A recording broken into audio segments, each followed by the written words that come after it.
Bismillahirrahmanirrahim. Agama Islam diturunkan untuk kebaikan manusia. Tapi karena nafsu manusia yang selalu ammaratun bisu, mengajak kepada keburukan, yang dengan ini menjadikan pandangan kebanyakan manusia hanya menjadikan ukuran kebaikan pada perkara-perkara yang nampak di matanya, lalai dari hal-hal yang tersembunyi, yang gaib, kenikmatan yang kekal abadi di akhirat. Ya'lamuna zahiran minal hayati dunya wa hum 'anil akhirati humul ghafilun.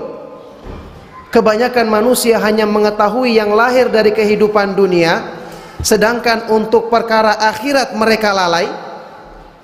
Inilah yang menjadi belenggu, inilah yang menjadi tempat masuknya tipu daya syaitan, sehingga dengan ini kebanyakan manusia berpaling dari agama, lebih memanjakan hawa nafsunya, sulit untuk mengikuti perintah Allah Subhanahu wa ta'ala. Oleh karena itu tidak heran kenapa dalam Al-Quran Allah Subhanahu wa ta'ala banyak mengisyaratkan hal ini. Coba perhatikan, Allah Subhanahu wa ta'ala dalam surat Al-Muzammil berfirman kepada nabinya sallallahu alaihi wasallam, "Inna sanulki 'alaika qaulan thaqila."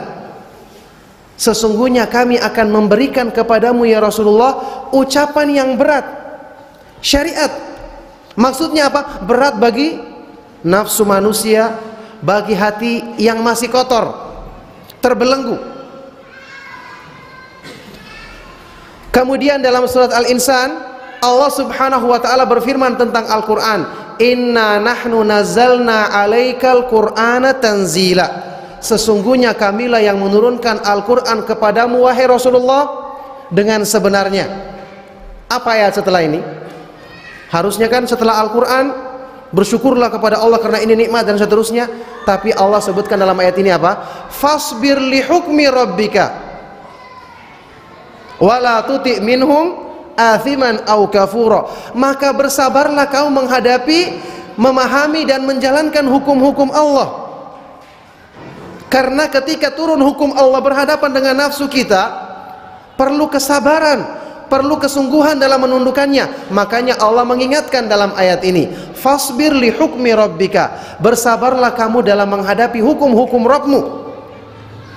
Oleh karena itu ini sifat nafsu yang harus kita perangi dengan selalu mohon taufik dari Allah, dan dengan jalan belajar petunjuknya untuk mengenal keburukan nafsu dan keindahan Islam, sebab yang bisa menjadikan perbaikan untuknya, perbaikan untuk hati kita, perbaikan untuk jiwa dan raga kita.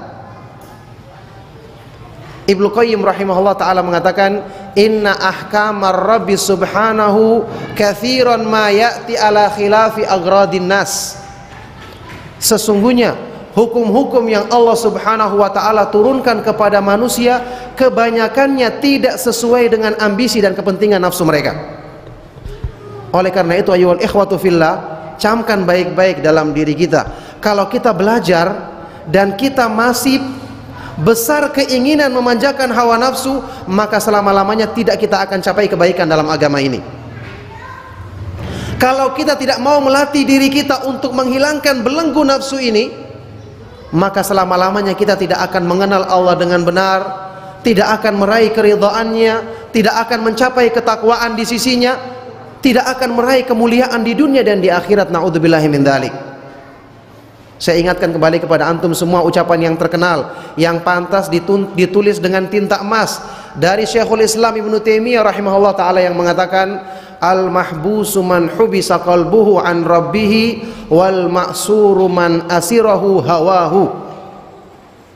Orang yang terbelenggu, orang yang mahbus, tertawan, orang yang terpenjara, sesungguhnya adalah orang yang dipenjarakan hatinya dari Allah Subhanahu wa ta'ala. Tidak mengenal Allah, tidak mengenal kesempurnaan nama-nama dan sifat-sifatnya, tidak memperlakukan dan bersikap dengan benar di hadapannya. inilah orang yang terpenjara, terbelenggu, tertawan dengan sesungguhnya. Wal ma'suru, dan orang yang tertawan adalah man asirahu hawahu, adalah orang yang tertawan oleh hawa nafsunya. Jadi hilangkan hijab, penghalang, penjara kita dari Allah Subhanahu wa ta'ala dengan mengenal kemahaindahan nama-namanya dan kesempurnaan sifat-sifatnya. Kemudian lepaskan belenggu, tawanan dari diri kita dengan melepaskan ketundukan kita kepada hawa nafsu, tidak menjadi budak hawa nafsu, yang ini merupakan sumber keburukan dalam diri manusia. Allah berfirman dalam Al-Quran, afara'aita man ittakhadha ilahahu hawahu wa adallahu Allahu ala ilmin. Tidakkah kamu melihat orang-orang yang menjadikan hawa nafsunya sebagai sesembahannya, dan Allah Subhanahu wa ta'ala sesatkan dia di atas petunjuknya, sesatkan dia setelah dia mengenal ilmu. Na'udzubillahi min dzalik. Jadi ma'asyiral ikhwa wal akhwat fid din, azakumullah, kita belajar agama artinya kita ingin perbaiki diri kita, bukan ingin kita menyetir agama untuk mencocoki keinginan kita. Makanya dalam belajar agama harus ada latihan-latihan. Kalau telah kita mengetahui keindahan Islam, keridhaan Allah itu lebih baik, kenapa kita masih manjakan hawa nafsu kita? Kenapa kita tidak mau melangkah dengan kepada tahapan yang lebih tinggi dalam kehidupan kita, sebagaimana yang ditempuh oleh orang-orang yang mulia sebelum kita? Nah, disinilah tujuannya kita saling menasihati, tujuannya kita belajar petunjuk Allah Subhanahu wa ta'ala, tujuannya kita mengenal keindahan Islam, tujuannya kita selalu saling mengoreksi dalam kebaikan, tujuannya kita selalu menerapkan mujahadatun nafsi dalam berilmu, mengamalkannya, berdakwah, dan bersabar dalam melakukan semua itu. Rasulullah sallallahu alaihi wasallam bersabda, al-mujahidu man jahada nafsahu fi ta'atillah, hadis sahih riwayat Imam Ahmad. Orang yang berjuang, berjihad, orang yang bersungguh-sungguh, bermujahadah, dialah adalah orang yang berjuang menundukkan hawa nafsunya untuk meraih ketaatan kepada Allah Subhanahu wa ta'ala.